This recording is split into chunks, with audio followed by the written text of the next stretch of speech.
Daanan ng Meralco. Yan yung kuryente.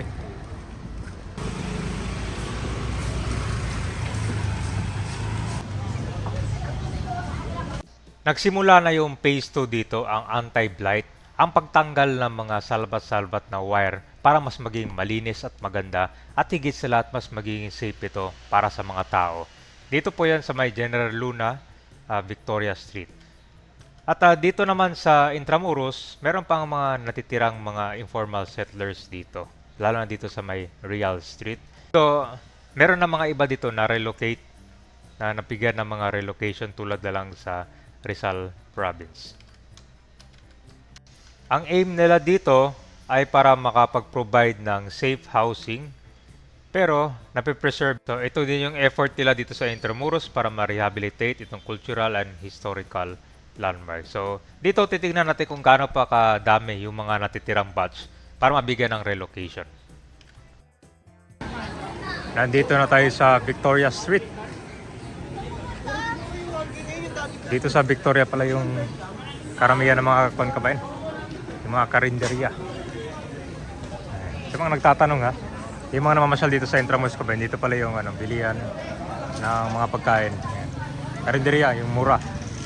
Papunta to ng Cabildo, tapos General Luna. So ang i-update natin, ito na yung part 3. Kita mo tong mga bakad dyan, no? Ito yung mga wiring sa tinanggal, kasama tong Victoria. Yan yung mga wiring na illegal, tapos yung mga sobra. Kasi yung pagtanggal ka ba para malinis at magandang tignan. At higit sa lahat para hindi delikado. So sa pagtulungan ng City Government of Manila, Meralco, and Intramuros Administration. So ito yung huling part na na-update natin, no? May improvement naman, malaki. Iniisa nila, ito yung part 2 nila.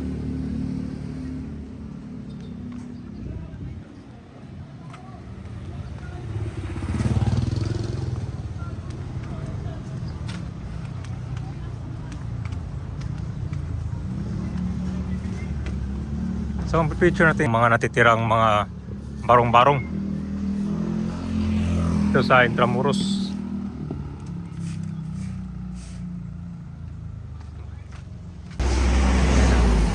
So ito yung huling part na napuntahan natin at natanggal na yung mga ibang wiring dyan.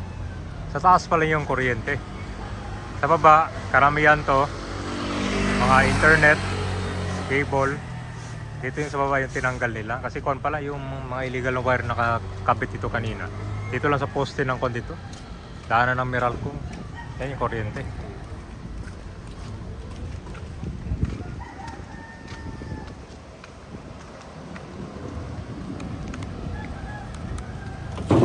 Punta tayo ng Cabildo.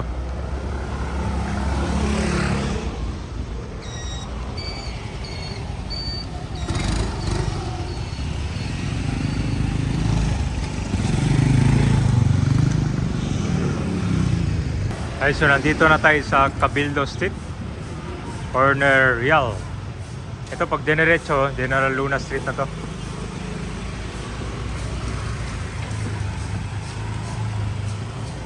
Ito yung mga natitirang mga bahay dito kabayan, no? Actually yung iba dito umabot na ng second floor, no? Yan, ito dito pag na-relocate yan, pwede pang ma-develop to, no? Yan kabayan sa likod, no?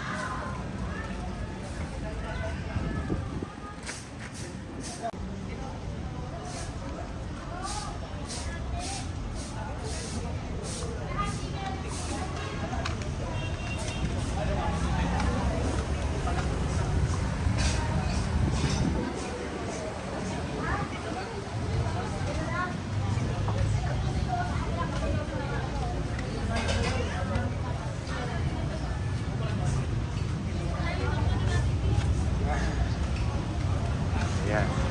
Ano to? Papuntang General Luna.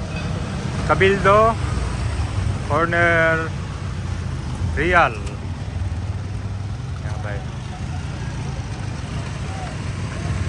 Dito kasi sa Real kabayan, tinan mo yung pinagkaiba, di ba? Pag gagawin mong pedestrian friendly walkway yung kalsada. Literally, mga tao lang makakadaan doon. Wala mga sakyan. Kasi kung may masakyan, masikip.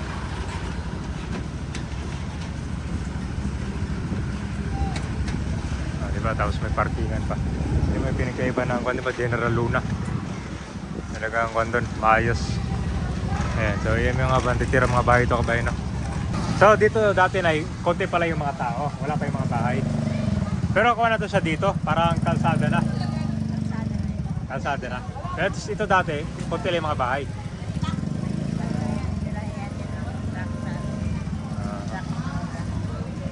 So kung dito na parang mga informal settlers na yun, no? Meron lang kung dito, may nabanggit na dito na relocation. May relocation na, pero minsan lang yung relocation. Minsan lang. O kaya lang, yung mga tao. Well, Bago na yung mga tao na balikan. Kaya parang hindi ko rin matandaan. May Bulacan, Cavite. At sa Cavite meron din. Cavite meron din, no? Sa Bulacan meron din. Kaya parang iba. Na kanya-kanya uwi na sa probinsya. Ay, yung iba nag-volunteer, umuwi na ng probinsya. Oo. Anong kwan dito, Nay? Anong gagawin nila dito pag nakakanto? Pag nagawa?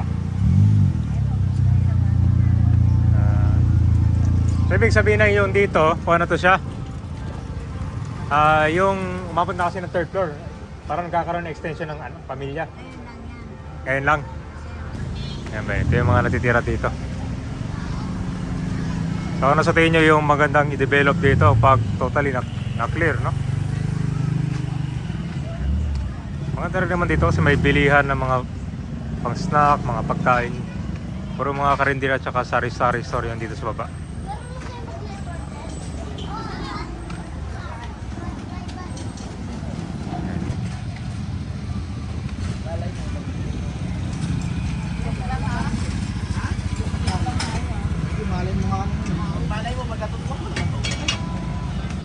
So ito yung update natin dito sa Intramuros, Manila.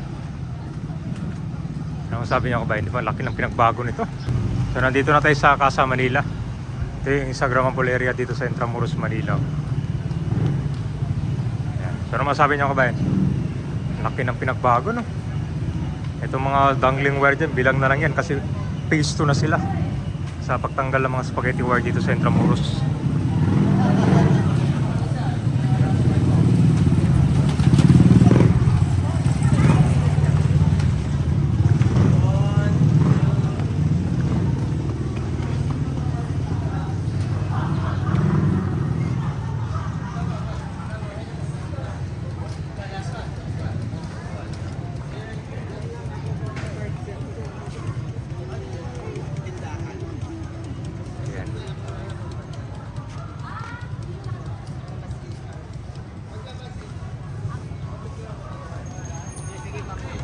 Cafe Intramuros.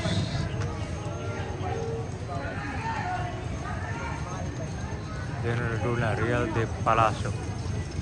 Yan. So dito meron ng bilihan ng mga pagkain. Actually meron talaga dito sa harap ng Casa Manila kasi dito maraming mga turista na nagpa-picture. Best place for Instagrammable.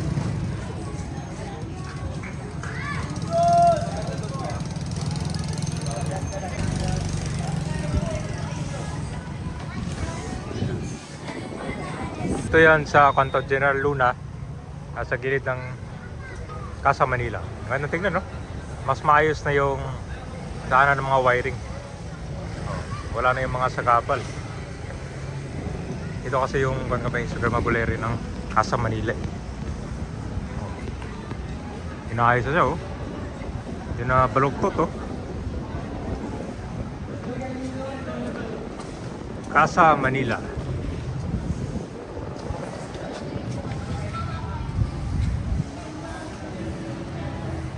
Malayo pa pero may mga improvement na. Alos kung iputin mo itong Intramuros Kabayan, makikita ka talaga mga extra wiring din. So ito na yung papunta sa may Plaza Roma.